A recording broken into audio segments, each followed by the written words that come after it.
आप सब ने थोड़ा सा नीचे बैठे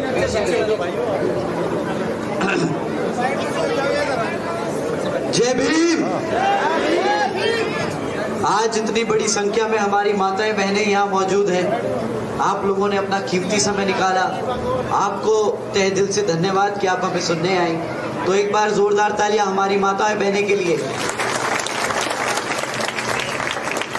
साथ ही में आज यहाँ इतनी बड़ी संख्या में हमारे बड़े बुजुर्ग भी मौजूद हैं, जिनका आशीर्वाद आपकी यहाँ मौजूदगी से हमें महसूस होता है। तो आप सभी के लिए हमारी तहे दिल से बहुत बहुत धन्यवाद। और पूरी यहाँ जो जनसभा है सबकी ओर से एक बार जोरदार तालियां हमारे सभी बड़े बुजुर्गों के लिए। और अंत में हमारे सभी युवा साथी, आज सबकी शक्लों पे मुस्कुराहट जो देखने को मिल रही है, आप सभी को देख के, आप सभी से मिलके मुझे बहुत अच्छा लगा। आप सभी के लिए मैं एक बार दिल की गहराइयों से धन्यवाद करता हूं कि आप लोगों ने अपना समय निकाला। बहुत बहुत शुक्रिया। मैं आप लोगों के बीच में कुछ चंद बातें रखना चाहूँगा। साथियों, सबसे पहले मैं अपने सभी महापुरुषों, संतों, गुरुओं, जिसमें महात्मा ज्योतिबा फूले, छत्रपति शाहू जी महाराज, नारायण गुरु, पेरियार रामा स्वामी जी, बाबा साहब डॉक्टर भीमराव अंबेडकर जी एवं मान्यवर साहब श्री काशीराम जी को नमन करता हूँ। साथ ही में साथियों, बहुजन समाज पार्टी की राष्ट्रीय अध्यक्ष, बहन जी के नाम से लोकप्रिय आदरणीय बहन कुमारी मायावती जी का भी मैं तहे दिल से आभार प्रकट करता हूँ। साथियों, जैसा कि आप सब जानते हैं कि अभी कुछ ही दिनों में यहाँ पर विधानसभा आम चुनाव के वोटिंग होने वाली है और बसपा इनेलो गठबंधन की ओर से हमने श्री अभय सिंह चौटाला जी को मुख्यमंत्री की ओर से मुख्यमंत्री का दावेदार उम्मीदवार उतारा है। आप सभी की तरफ से, उन सब की तरफ से, हम पार्टी की सबकी तरफ से मैं आप लोगों से अपील करता हूं कि इस 5 तारीख को आप लोग जब वोटिंग करने जाएं तो आप यहां पर इनेलो बसपा गठबंधन को, जो यहाँ पर हमारे प्रत्याशी श्री गोपाल राणा जी, नरेंद्र सिंह राणा जी के बेटे लड़ रहे हैं, आप उनको भारी मतों से जिताकर विधानसभा भेजने का काम करें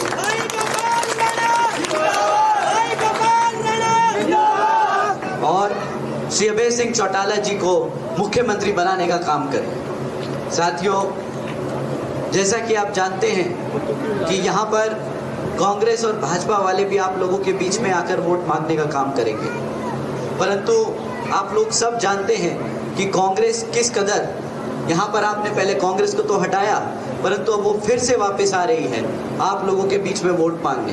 परंतु कांग्रेस वालों का असली चेहरा अभी कुछ दिनों में सामने आया है।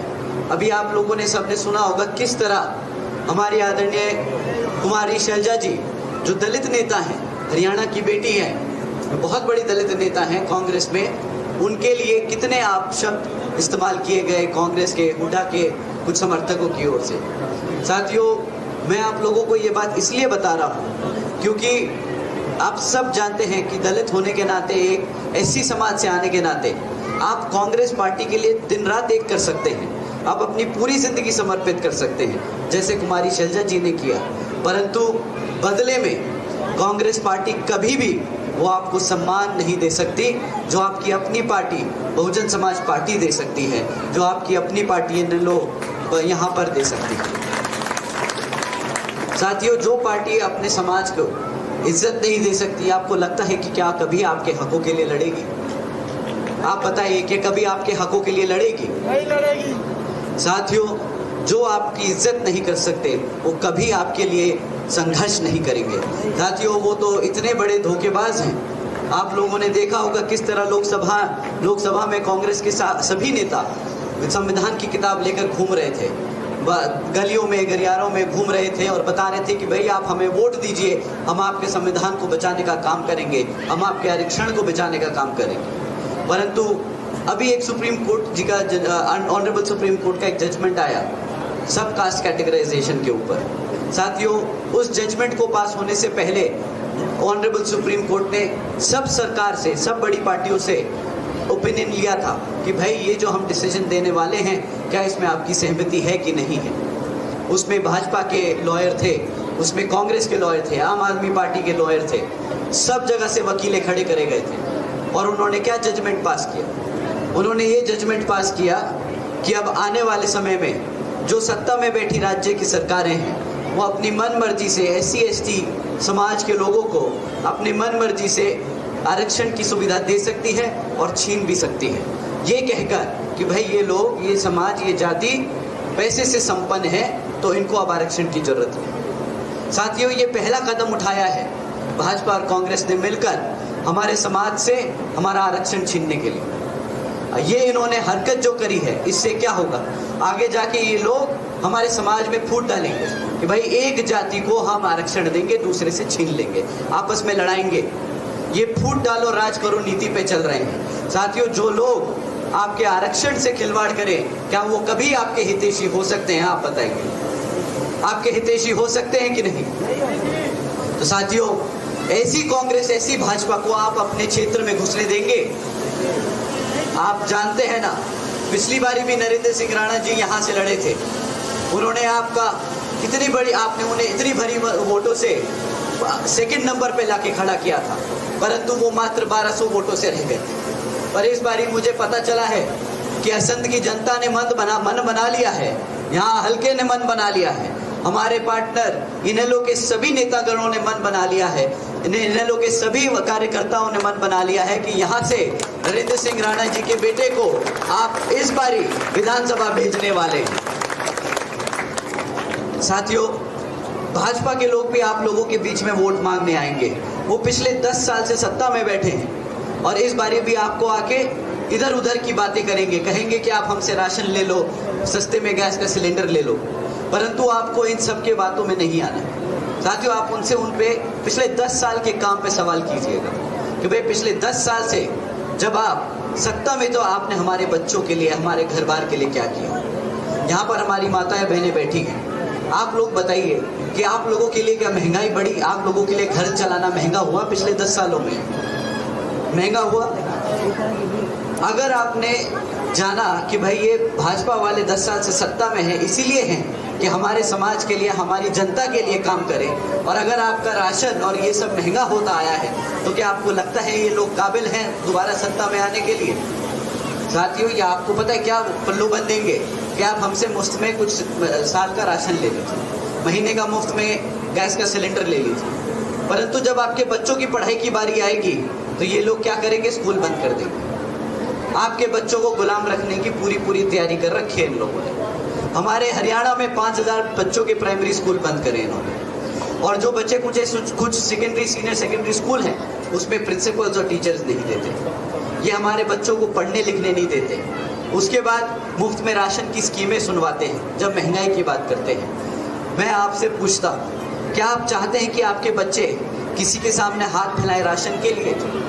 हमारे समाज के सभी जो यहाँ पे 36 की 36 बिरादरी हैं, सब बहुत स्वाभिमानी समाज, सभी बहुत स्वाभिमानी हैं। मेरे को पूरा भरोसा है कि आप लोग कभी भी किसी और के सामने हाथ नहीं फैलाएंगे अपना घर चलाने के लिए। आप लोग ये मानते हैं, आप लोग बहुत स्वाभिमानी, आप लोग चाहते हैं ना आपके बच्चे पढ़े लिख कर आगे बढ़े, अपने आप कमाएं।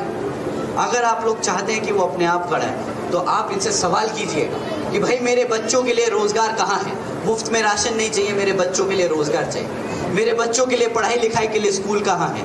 जो स्कूल है तो उसमें मेरे टीचर्स कहाँ हैं? सवाल करना पड़ेगा आपको, क्योंकि जब आप उनसे ये सवाल करेंगे तो उनका मुंह बंद हो जाएगा, उनके पास कुछ नहीं होगा आपको जवाब देने के लिए। क्योंकि साथियों, उन्होंने ये सोची समझी साजिश चली है पिछले 10 सालों से। उन्होंने धीरे धीरे करके हमारे समाज को, हमारे आने वाले भविष्य को अंदर से तोड़ने की कोशिश की। उन्होंने सोचा कि हमारे बच्चों को अनपढ़ रखेंगे तो वो अपने इतिहास से दूर हो जाएंगे, वो भूल जाएंगे, वो समझ नहीं पाएंगे, वो रोजगार के लायक नहीं होंगे।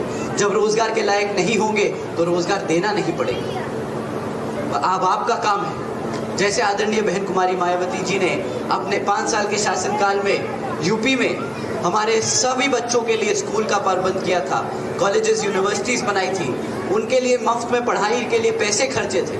आप जानते हैं सावित्रीबाई फूले बालिका आशीर्वाद योजना चलाई थी बहन जी ने। उसके तहत आदरणीय बहन जी ने 7 लाख बच्चियों को मुफ्त में पढ़ाने का काम किया था।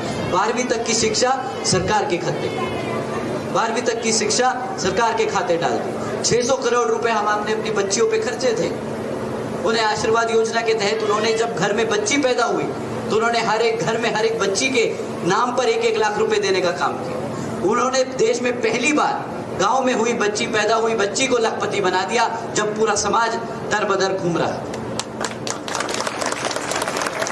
साथियों, एक तरफ आदरणीय बहन जी और आदरणीय ओम प्रकाश चौटाला जी की सरकार रही है जिसमें उन्होंने किसानों का ध्यान रखा। उन्होंने गन्ना खरीदी के दाम दुगने करे थे। उन्होंने अपने किसान भाइयों के लिए संघर्ष किया। उन्होंने अपने दबले कुचले समाजों के लिए संघर्ष किया है। दूसरी तरफ ये कांग्रेस और भाजपा है जो मौका ढूंढती है, किसी भी तरह कोई भी मौका नहीं छोड़ती जिससे हमारा समाज टूट जाए, बट जाए, हमारे बच्चे कमजोर पड़ जाए, हमें हमेशा गुलाम बना के रखे। साथियों, आप लोगों से दरखास्त है कि अगर आप लोग चाहते हैं कि आपके बच्चों का भविष्य सुरक्षित रहे, अगर आप चाहते हैं कि आपके बच्चे पढ़ लिख कर आगे बढ़े, तो मैं आप लोगों से हाथ जोड़ के विनती करता हूं कि आज इस बारी 5 तारीख को जब आप वोट डालने जाएं तो आप अपने यहाँ बेटे गोपाल सिंह राणा को उनके उनके फादर नरेंद्र सिंह राणा के आशीर्वाद से मिला ये टिकट, आप उनको वोट डालकर हाथी के सामने वाला चुनाव चिन्ह बटन दबाएं और उन्हें यहाँ से विधानसभा भेजने का काम करें। क्योंकि जिस तरीके से श्री नरेंद्र सिंह राणा जी ने पिछले 10 सालों से 12 सालों से यहाँ पे आप लोगों के बीच में रहकर संघर्ष किया है, आप लोगों के दुख सुख में साथ रहे हैं, उसी तरह मुझे पूरा भरोसा है कि उनके बेटे गोपाल सिंह राणा जी भी आपके साथ ही आपके दुख सुख में साथ रहेंगे। आपके बच्चों के लिए पढ़ाई लिखाई के लिए स्कूल का इंतजाम करेंगे, आपके गाँव में चिकित्सालय खुलवाने का काम करेंगे, हमारे बच्चों को पढ़ा लिखा कर रोजगार देने का काम करेंगे, उनको ये नशे की जो आदत यहाँ पे हरियाणा में फैल गई है उससे बचाने का काम करेंगे। साथियों, अगर आप अपने बच्चों के लिए अपने लिए एक अच्छा भविष्य चाहते हैं तो इस बारी आप इनेलो बसपा गठबंधन को समर्थन दें। इस बारी आप आने वाली 5 तारीख को हाथी के सामने वाला बटन दबाएं और यहाँ पर श्री गोपाल सिंह राणा जी को विधानसभा भेजने का काम करें। आप लोगों से ये मेरी खास अपील और आदरणीय बहन कुमारी मायावती जी की ओर से भी और श्री अभय सिंह चौटाला जी की ओर से भी ये खास अपील है। आप लोगों ने अपना कीमती समय दिया, आप लोगों ने इतने ध्यान से इतने प्यार मोहब्बत से हमें यहाँ पे बुलाया और सुना। आप सभी का मैं तहे दिल से धन्यवाद करता हूँ। आप सभी का मैं तहे दिल से धन्यवाद करता हूँ। जय भीम, जय भारत।